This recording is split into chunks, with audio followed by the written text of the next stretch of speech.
Assalamualaikum warahmatullahi wabarakatuh. Ibu Neneng Windayani dan Ibu Ida Parida yang saya hormati. Perkenalkan, nama saya Darajat Wibawa. Saya dari jurusan Ilmu Komunikasi Fakultas Dakwah dan Komunikasi UIN Sunan Gunung Jati Bandung. Saya saat ini ingin mempresentasikan judul penelitian saya untuk 2022. Adapun judul yang saya sampaikan dalam presentasi ini adalah Syiar Islam dan TikTok.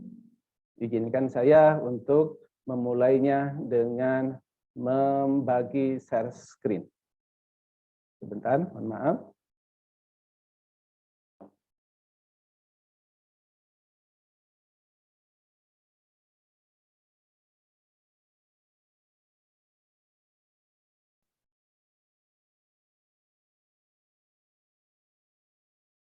Ya, mudah-mudahan sudah terlihat.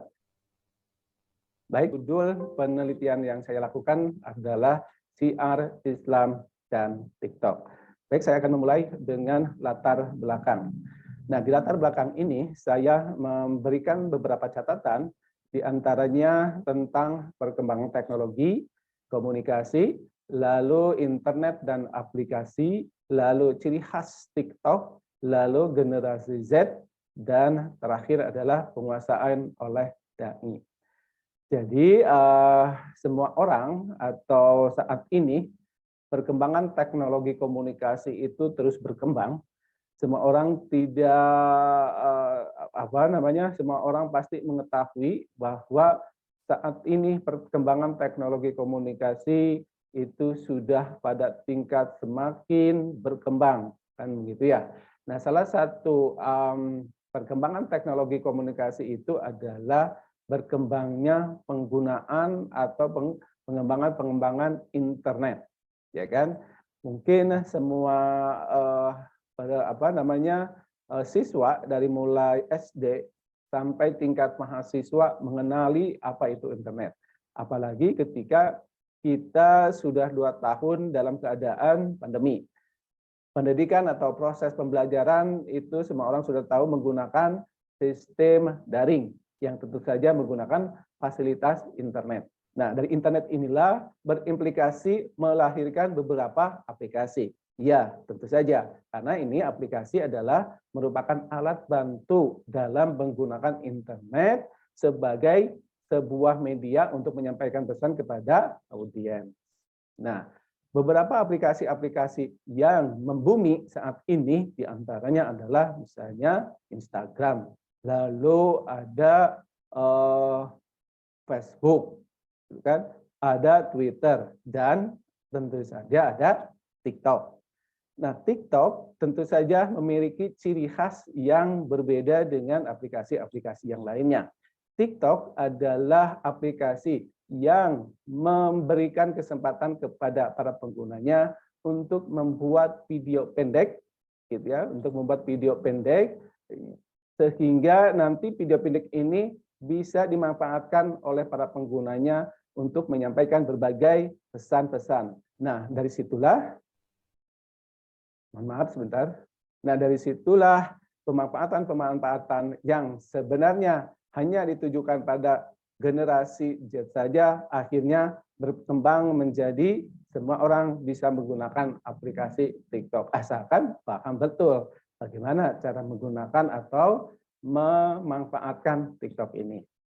Nah, TikTok ternyata digemari oleh anak atau generasi Z. Nah, generasi Z ini adalah berusia 13 sampai 24 tahun. Berarti usia-usia sekitar remaja kan gitu ya, remaja antara usia 13 sampai 24 tahun. Lalu apa kaitannya dengan syiar Islam? Nah, syiar Islam adalah pada prinsipnya bagaimana seseorang menyampaikan pesan-pesan Islami kepada masyarakat. Kalau kita misalnya mau menyampaikan pesan tersebut pada audiens tertentu, pada masyarakat tertentu, tentu saja disesuaikan dengan alat bantu atau media yang digunakan untuk menyampaikan pesan. Nah, jika pesan itu ingin disampaikan kepada audiens yang termasuk dalam generasi Z, nah itu yaitu tadi yang berusia antara 13 sampai 24 tahun, maka pilihan-pilihan media aplikasi yang digunakan itu adalah tentu saja harus tepat. Nah, salah satunya adalah menggunakan TikTok ini, menggunakan aplikasi TikTok ini. Nah, tentu saja dai jika ingin pesannya sampai kepada generasi Z ini berarti sudah tidak bisa dihindari pemanfaatan dan penggunaan dari aplikasi ini. Nah, tentu saja untuk menggunakannya, dai harus menyesuaikan dengan pola TikTok ini. Sehingga ketika pada saatnya ingin menyampaikan kepada audiens yang berusia 13 sampai 24 tahun ini, para dai yang menyampaikan informasi atau syiar-syiar tentang keislaman itu sudah tidak lagi mengalami hambatan-hambatan. Nah, dari situlah ketika ingin menyampaikan pesan-pesan yang bersifat luas, lalu audiens yang sudah kita tentukan, maka di situ sudah tidak kita bisa menghindari adanya penggunaan teknologi ini. Nah, itu dari latar belakang penelitian yang saya lakukan nanti. Kemudian dari latar belakang itu tentu saja menjadi sebuah rumusan masalah. Nah, untuk mengkerucutkan dari latar belakang ini, maka kami merumuskan masalah atau tema-tema yang ada di latar belakang itu menjadi bagaimana syiar Islam di aplikasi TikTok. Gitu ya. Nah, rumusan masalah ini tentu saja turunannya adalah nanti kepada tujuan penelitian. Tujuan penelitian yang dilakukan dalam penelitian ini tentu saja ingin mengkaji pertama pemanfaatan durasi syiar Islam di aplikasi TikTok. Lalu yang kedua adalah ingin mengkaji identitas komunikator syiar Islam di aplikasi TikTok. Lalu ingin mengkaji juga pesan visual syiar Islam aplikasi TikTok, di TikTok maksudnya. Kemudian yang terakhir, yang keempat adalah pesan audio visual, maksudnya adalah pesan audio syiar Islam di aplikasi TikTok. Baik, saya lanjutkan ke slide berikutnya. Nah, penelitian terdahulu yang berkaitan dengan penelitian ini tentu saja banyak sekali, tetapi dalam proposal ini saya atau kami hanya menyampaikan 4 penelitian terdahulu yang dianggap relevan. Yang pertama adalah penelitian yang dilakukan oleh Cut A, S. Kusnul AI, dan Dewi. Judul yang mereka tulis atau mereka lakukan yaitu penelitiannya berjudul TikTok and Pandemic. Content Analysis TikTok Utilization as Education Medium During COVID-19 Pandemic. Lalu penelitian terdahulu yang kedua adalah yang dilakukan oleh Anggun Citradini dan Dewi Puspitasari. Judul penelitian yang mereka lakukan adalah aplikasi TikTok sebagai media pembelajaran jarak jauh pada mahasiswa Universitas Indraprasta PGRI. Lalu penelitian yang ketiga adalah penelitian yang dilakukan oleh Solihatul Atik Hikmawati dan Luluk Farida. Judul penelitiannya adalah pemanfaatan TikTok sebagai media dakwah bagi dosen IAIN Sunan Kalijogo Malang. Lalu yang keempat yaitu penelitian yang dilakukan oleh Muhlisin Saad dan Hasan Bahrun serta Vera Ailinia Istifa. Judulnya adalah Simulakra Bahasa Agama Dai Milenia di Media TikTok. Itulah penelitian-penelitian yang terdahulu yang dianggap relevan dalam penelitian yang akan kami lakukan. Nah, tentu saja dalam penelitian ini ada teori dan konsep. Tetapi sebelum saya menyampaikan teori yang relevan dalam penelitian ini, saya ingin menyampaikan dulu bahwa kedudukan teori dan konsep di sini adalah hanya sebagai pembimbing saja. Mengapa? Karena di dalam penelitian ini kita tidak menguji tentang teori, tetapi kita membangun atau kita mencari atau kita mengumpulkan data sebanyak-banyaknya, mengkonstruksi data-data sebanyaknya, lalu kita pilih, lalu kita kita tentukan mana kira-kira yang berkaitan dengan dengan hasil penelitian yang nanti kita akan lakukan.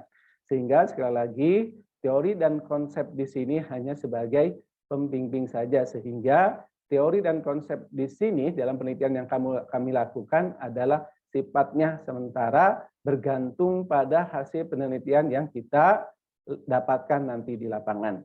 Nah, untuk itulah teori yang dianggap relevan untuk sementara ini adalah teori tindakan sosial dari Max Weber, kemudian dari teori interaksi simbolik. Nah, kedua teori ini nanti sekali lagi sifatnya hanya sementara nanti ketika sudah kita dapatkan datanya, apakah masih relevan atau tidak, nanti kita lihat setelah kita di lapangan. Lalu yang konsep berkaitan tentu saja karena ini adalah judulnya Syiar Islam dan TikTok, tentu saja konsep-konsep dasar mengenai syiar Islam dan TikTok akan kami gunakan dalam penelitian ini. Tetapi sekali lagi, teori dan konsep di sini kedudukannya hanya sebagai pembimbing saja. Nanti setelah kita temukan di lapangan, baru kita gunakan teori dan konsep tersebut. Itu penelitian terdahulu dan teori serta konsep dalam penelitian yang akan kita lakukan di tahun 2022. Dan metode penelitian, ingat metode penelitian di sini yang kita gunakan adalah deskripsi ya. Mengapa metode penelitian deskripsi? Karena dalam penelitian ini kita hanya ingin mengkonstruksi, ingin menggambarkan sebuah fenomena atau sebuah tema yang ada di lapangan. Nah, pendekatannya yang kita gunakan adalah kualitatif. Mengapa kualitatif, tidak kuantitatif? Karena kita tidak menguji teori, tetapi kita mengkonstruksi apa yang ada di lapangan, nanti melalui wawancara dan pengamatan, maka pendekatan kualitatif inilah yang paling cocok untuk digunakan dalam metode penelitian ini. Nah, dari metode tersebut, maka rancangan atau rencana pembahasan yang akan kami lakukan tentu saja berkaitan dengan 4 tujuan penelitian tadi. Tujuan yang pertama kan kita ingin mengetahui durasi. Tentu saja rencana pembahasan tersebut berkaitan dengan durasi. Nah, sementara kami bisa melakukan pembahasan mengenai durasi ini adalah berkaitan dengan role model tren video pendek yang maksimalnya itu adalah 3 menit.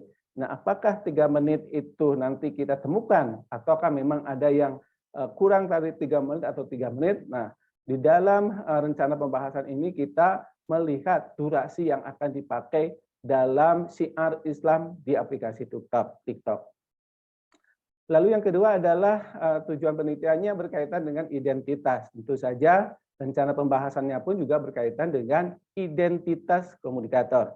Nanti kita akan menelusuri identitas-identitas yang menjadi dai dalam menyampaikan syiar Islam melalui TikTok ini. Kita lihat dari 3 hal. Yang pertama, kredibilitas. Lalu yang kedua adalah daya tarik. Dan yang ketiga adalah keahlian. Keahlian, daya tarik, kredibilitas dari si penyampai pesan di TikTok yang berkaitan dengan syiar Islam. Tentu saja berkaitan dengan dai. Dan yang ketiga adalah pesan visual, ya, pesan visual. Nah, pesan visual di sini adalah pesan-pesan yang disampaikan dalam syiar Islam itu. Apakah tema yang disampaikannya bagaimana, lalu kejelasannya bagaimana, dan kedalamannya seperti apa. Ingat mengingat dalam TikTok ini adalah 3 menit, atau misalnya ada yang lebih, maka nanti kita akan menyesuaikan dari hasil temuan-temuan ketika kita melakukan penelitian di aplikasi TikTok ini. Dan yang terakhir adalah kita akan memfokuskan kepada pesan audio seperti yang disampaikan dalam tujuan penelitian, maka rencana pembahasan pun juga diarahkan kepada pesan audio ini. Nah, pesan audio ini tentu saja berkaitan dengan masalah audio-audio yang digunakan dalam syiar Islam di TikTok ini. Nah, itulah yang nanti apakah dinamikanya seperti apa, lalu frekuensi suaranya, atau apakah nanti ada unsur-unsur yang lain yang digunakan oleh para dai ketika melakukan syiar Islamnya di TikTok. Ya, jadi saya sudah menyampaikan dari mulai latar belakang sampai rencana pembahasan. Ini mudah-mudahan apa yang kita teliti ini